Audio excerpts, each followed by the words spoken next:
I bought the Google Pixel 9 Pro as a replacement for my Google Pixel 7 Pro. You would think that I have a lot to say about this device, and indeed I have. There are so many little great and little not so great things about this smartphone.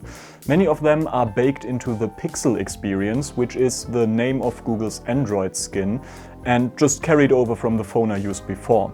But listing all of these really wouldn't make sense here, so I tried to focus on the essentials of using a smartphone, and this video is the result of that. I'm Benjamin, this is Pixel Perfect. Enjoy!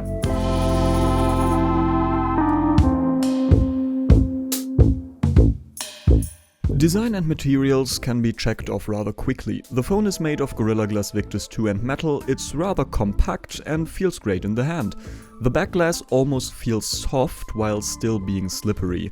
This phone looks and feels like a premium device and is a step up from previous generations. I like it a lot. The same honestly goes for the 6.3-inch OLED display. It's a high-end screen through and through with 120Hz LTPO, about 2500 lux of max brightness in automatic mode and HDR support.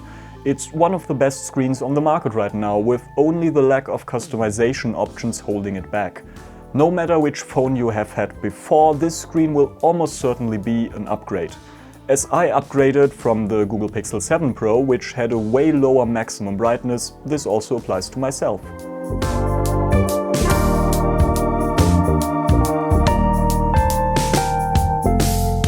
Before getting to the elephant in the room, which is the subpar CPU, I quickly want to get through some of the smaller things I found out about this phone. First of all, the stereo speakers are mediocre at best for a phone at this price point. I also hate how the USB port still isn't perfectly aligned, and how easily some of the microphones can be covered up by my fingers when filming in landscape mode. Dual SIM is only possible with one eSIM and one physical SIM, which is a downside compared to many other phones. I also don't like that there's literally nothing in the box except for the phone, a cable which doesn't even support USB 3.2, which the phone itself supports, and the SIM tool. Seemingly, Google even got rid of the small USB-A to USB-C adapter.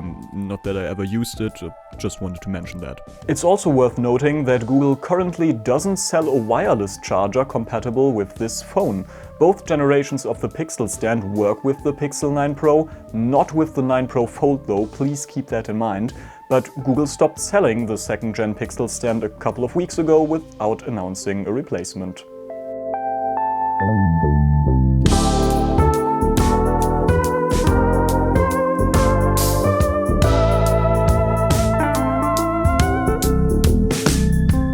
Okay, so let's talk about charging and battery life. After most days I had 4 to 5 hours of screen on time with 25 to 40% left in the battery. This is with a mix of Wi-Fi and 5G, Bluetooth turned on constantly for my Pixel Watch and always on display. I use 120Hz and full resolution. Honestly, this is really good, and I was worried that battery life might hold this phone back. My Pixel 7 Pro had a bigger battery but worse battery life. Apparently, the Tensor G4 helps with efficiency compared to its previous generations that ran hot and burned through the battery rather quickly, depending on what I was doing with my phone. I was able to get the screen on time on the 9 Pro down to exactly 3 hours on a day where I only used 5G, filmed about 45 minutes of 4K 60 video while simultaneously backing up to Google Photos and having the mobile hotspot turned on for my tablet. Do with that information what you want. Charging is still slow as hell, 27 watts wired and 21 watts wireless are laughable if you compare it to Oppo, OnePlus or Xiaomi. A full charge takes about 1.5 hours. Reverse wireless charging is supported, as is just plugging some device into the USB port to charge it.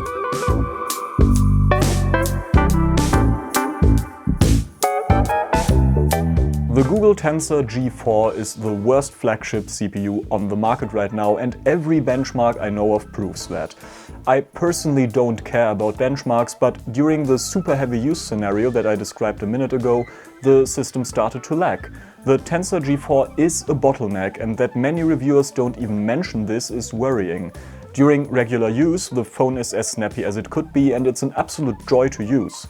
But as soon as you perform multiple heavy tasks at the same time, the Pixel 9 Pro will run hot, the chip will throttle, and the system will not run as smoothly anymore. If you consider yourself a heavy user, you should keep that in mind and maybe want to wait until next year, when Google is set to move on from Samsung-made Tensor chips to the in-house developed Tensor G5, manufactured by TSMC.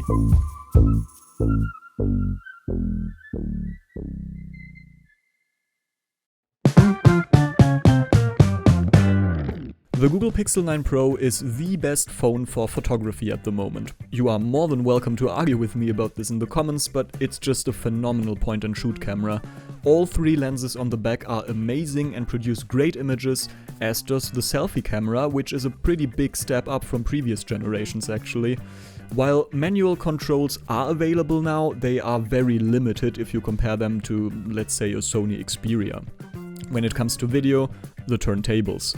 There is no 4K 60 HDR, except if you use Video Boost, but 4K 60 HDR with Video Boost is just 4K 30 HDR with fake frames every second frame. It looks awful, to be honest. SDR video looks decent, but if you use 60 frames per second, dark parts of the frame will be pretty noisy, even in good lighting conditions. 8K also only works via Video Boost and isn't 8K, but upscaled 4K footage.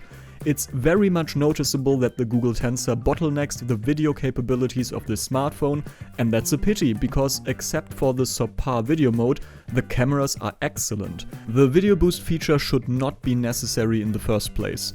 Every other flagship smartphone can do the things Google uses the cloud for on device. I hope this will get better next year.